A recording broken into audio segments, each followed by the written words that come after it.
La vidéo tourne sur les réseaux sociaux depuis samedi soir 3h du matin. Figurez-vous qu'une cinquantaine d'émeutiers se sont introduits dans un immeuble du 16e arrondissement de Paris. Ils l'ont envahi alors qu'ils fuyaient la police. Plus aucun quartier n'est tranquille.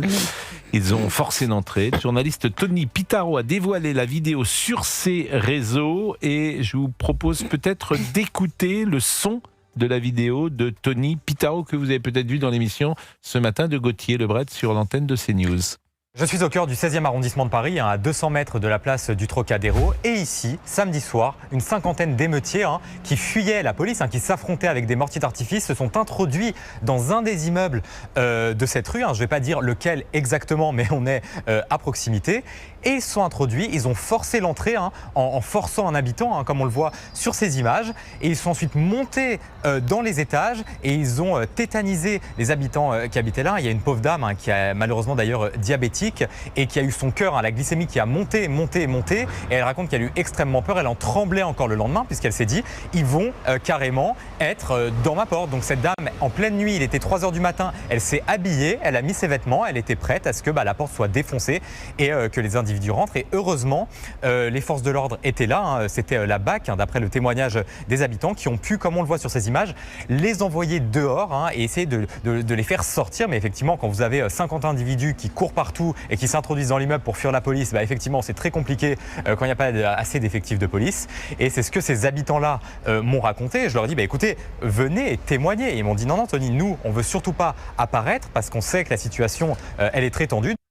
Ah, Ça, c'est des choses qui existent. C'est un genre nouveau, ça. Oui, ça, je suis d'accord avec vous. Elisabeth Assayag. C'est ce qu'avait dit Thibault de Montbrial, d'ailleurs. Il a réagi d'ailleurs là-dessus. Oui, il a dit, j'évoquais hier avoir été informé de quelques cas d'intrusion dans des immeubles parisiens lors des émeutes de ce week-end. Voici une première vidéo d'illustration.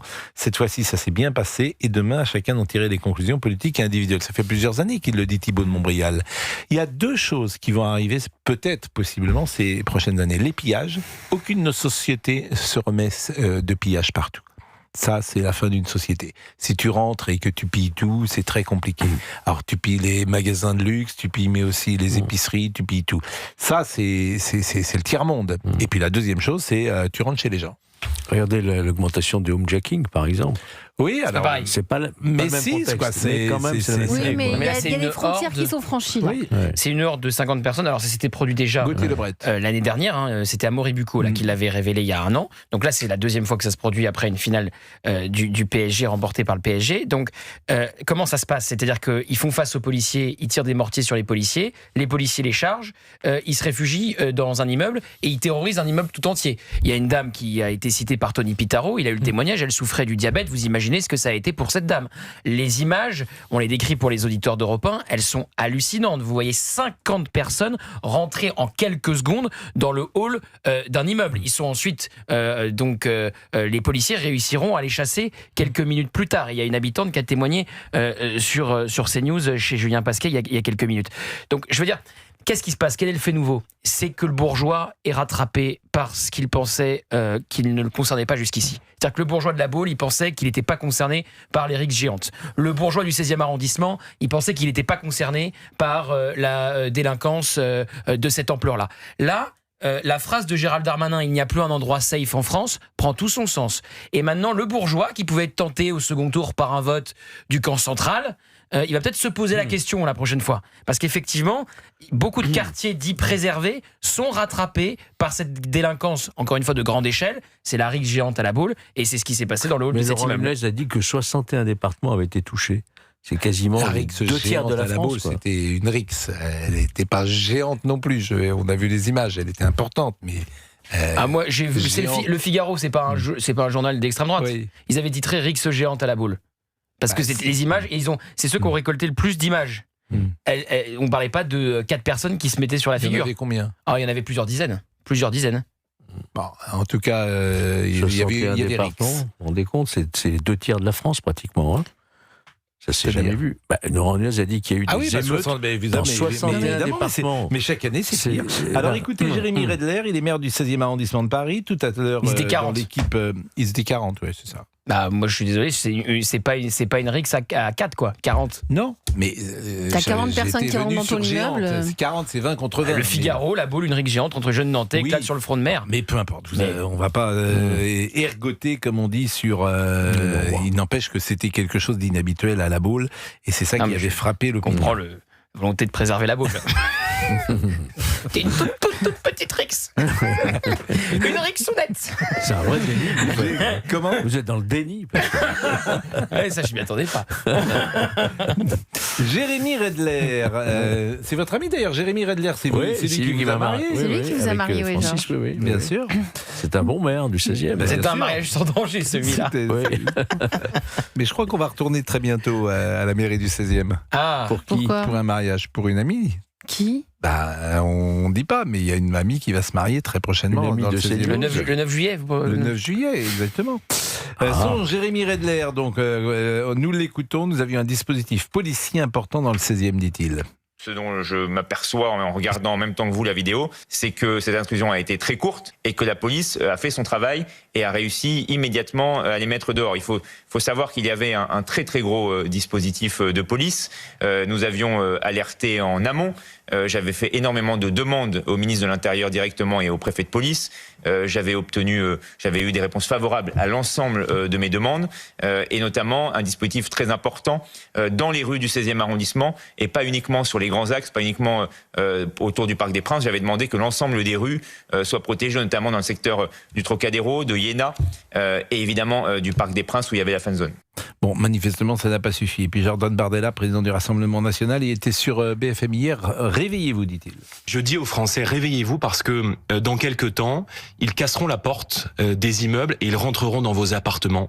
Si l'État ne reprend pas la main sur sa politique de sécurité, sur sa politique pénale et par-dessus tout sur sa politique migratoire. Parce qu'il y a évidemment un lien, madame, entre notre incapacité depuis 30 ans à maîtriser l'immigration, à assimiler des populations qui sont arrivées dans notre pays et dont beaucoup aujourd'hui sont physiquement en France, mais dont l'âme et dont le cœur est ailleurs et ne ratent jamais une occasion pour exprimer leur mépris à l'égard des institutions, leur haine de la France. Kevin, bonjour. Non, Kevin, vous nous appelez de Rambouillet. Tout à fait. Rambouillet, il y a un célèbre château. Oui. Château de Rambouillet. Avec qui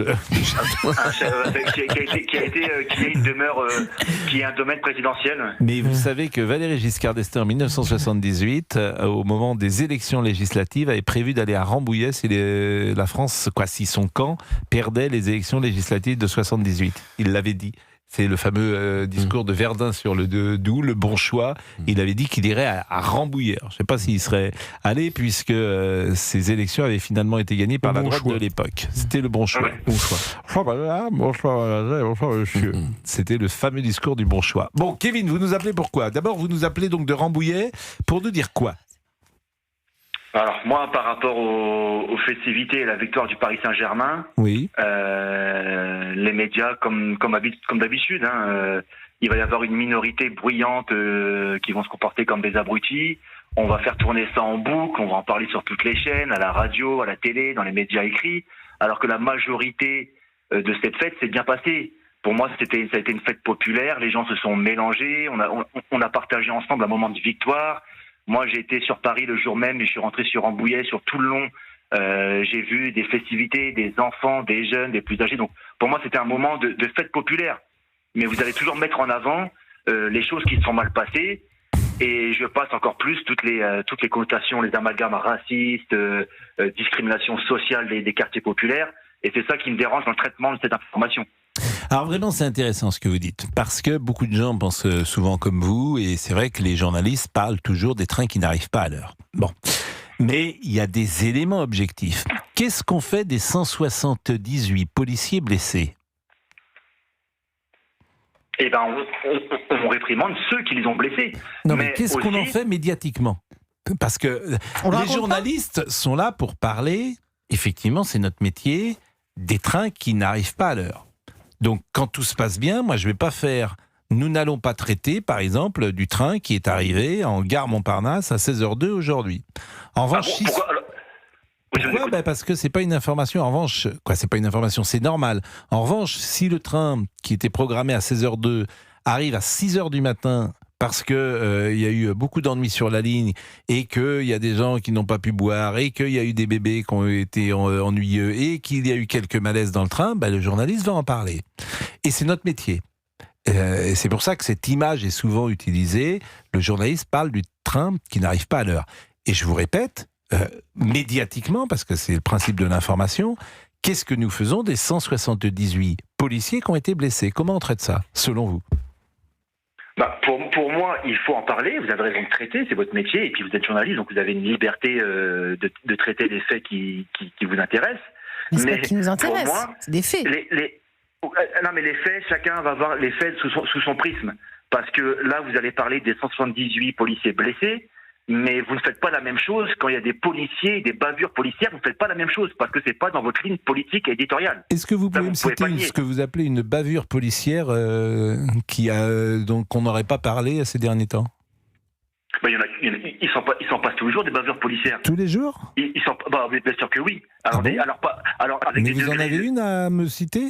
Une bavure policière avec un incident majeur? Après, avec un incident majeur à la Naël, vous allez traiter... Parce que pour vous, Naël, c'est une bavure policière?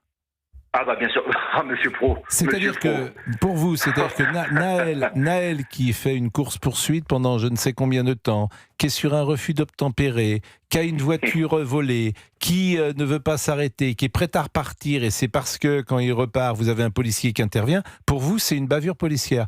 Évidemment, on ne peut pas s'entendre, Kevin. Monsieur Pro, d'abord parce qu'on ne peut pas s'entendre. D'abord parce que le procès n'a pas eu lieu. Oui. Et moi-même, je devrais prendre un peu plus de précautions. Mais il est présumé innocent. Mais on ne peut pas s'entendre. Parce qu'effectivement, on n'a pas la même grille de lecture des événements. C'est ce que j'ai dit à votre collègue qui a dit qu'elle parlait des faits et de l'information. Mais là, vous savez, c'est très bon exemple sur Naël. Parce que là, vous avez pris sous le prisme de votre ligne éditoriale. Donc oui, les faits sont vrais sur Naël. J'ai aucune ligne. Je vous assure, j'ai pas de ligne éditoriale. Alors, Monsieur Pro, pourquoi vous n'évoquez pas les policiers qui ont menti sur leur première déposition? Pourquoi vous ne le mentionnez pas quand ils ont menti? Ils ont menti. Mais oui, bien sûr, ils ont menti au début sur le couvert en disant que Naël roulait alors qu'il était à l'arrêt. Et la phrase « shoot-le ». Pourquoi vous ne l'avez pas mentionné tout de suite, Monsieur Pro, si vous êtes dans les faits? Shoot-le, c'est faux. Shoot-le, c'est faux. Ce n'est même plus... C'est plus dans le dossier. Ça a été prouvé que c'était faux. Cette phrase n'a jamais été prononcée. On ne lui reproche même pas. Et le mensonge, quand les policiers sont couverts au tout début, avant que les images sortent, c'est faux aussi. Mais cher monsieur Kevin... On ne tue pas même un délinquant, Monsieur Pro. Même un jeune de 17 ans, il ne met pas une balle dans la tête. Mais pardonnez-moi, la balle n'est pas dans la tête. En fait, le problème de ces sujets-là, c'est que, pardonnez-moi, Kevin, vous ne savez pas de quoi vous parlez. Et c'est ça qui est dommage. C'est pour ça que c'est très compliqué. C'est pas une balle dans la tête. L'enquête montrera, il faudra évidemment attendre le jugement. La voiture est prête à repartir, c'est en tout cas ce que dit la police, mais moi je crois plus la police que les délinquants, vous voyez. Surtout il y a eu des experts balistiques qui se sont penchés là-dessus. Ça a été disqualifié, rappelez-le. Mais il y a une enquête de l'IGPN. Le policier dit, on demande effectivement à Naël de ne pas repartir, il repart, et effectivement au moment où il repart... il agit en état de légitime défense, c'est ça sa ligne. En tout cas sa défense. C'est sa ligne à lui. Moi, je vois que vous-même, c'est-à-dire que ce qui est extraordinaire, c'est quelqu'un qui est sur un refus d'obtempérer, qui fait une course-poursuite, qui ne veut pas s'arrêter, etc. Et pour vous, c'est le policier qui est plus fautif. Comment voulez-vous que vous et moi, on puisse s'entendre? C'est absolument impossible. Bien sûr, on ne peut pas s'entendre parce que vous êtes pour la peine de mort. Moi, je respecte la loi. La peine de mort est abolie. Quel rapport que la peine de mort est abolie, monsieur? Kevin, moi, je respecte la loi française. Mais elle est où la loi? On arrête de parler parce que là, on était. La peine de mort, elle est abolie, monsieur Pro. Je suis désolé. Pour respecter la loi française dans le sol de France. Mais personne n'a dit que c'était la peine de mort. Il n'a pas eu l'intention de tuer. Et puis, je vais vous dire quelque chose. Kevin. Et en plus, le procès n'a même pas eu lieu. Donc, j'ai envie de dire, qu'est-ce que vous savez de ce sujet? Qu'est-ce que vous avez? Vous venez de dire une balle dans la tête et ce n'était pas dans la tête. Donc vous voyez ça de loin avec un prisme où immédiatement vous pensez que c'est la police qui est en tort. Attendons déjà le jugement. Moi je crois, en revanche, j'avance pas masqué, moi je crois plus les policiers Je crois plus effectivement que ce monsieur, il a quand même une voiture manifestement qui a été volée, la voiture de Naël. Plus que manifestement. Et surtout son cousin a récidivé. Vous êtes au courant que le cousin a fait pareil avec la voiture de la mère. Bon, donc de Naël. Alors ça c'est encore autre chose. Je veux dire, un refus d'obtempérer. Il n'est pas. Mais effectivement, je pense que les policiers sont en première ligne et c'est difficile. Cela dit, c'est toujours intéressant d'échanger et c'est pour ça qu'après chacun se fait son opinion. Les gens qui nous ont écoutés, ils se feront son opinion et ils seront plutôt d'accord avec Kevin. En tout cas, c'est bien de nous avoir appelés parce qu'on n'est pas d'accord et il nous a appelés, Kevin. Ils seront plutôt d'accord avec Kevin, mais je suis pour. En fait. Mais il n'a pas les mêmes infos que nous. Non, mais en plus, je suis pas vraiment pour la peine de mort. C'est pas exactement. C'est un résumé. C'est un résumé, mais surtout, c'est pas vrai.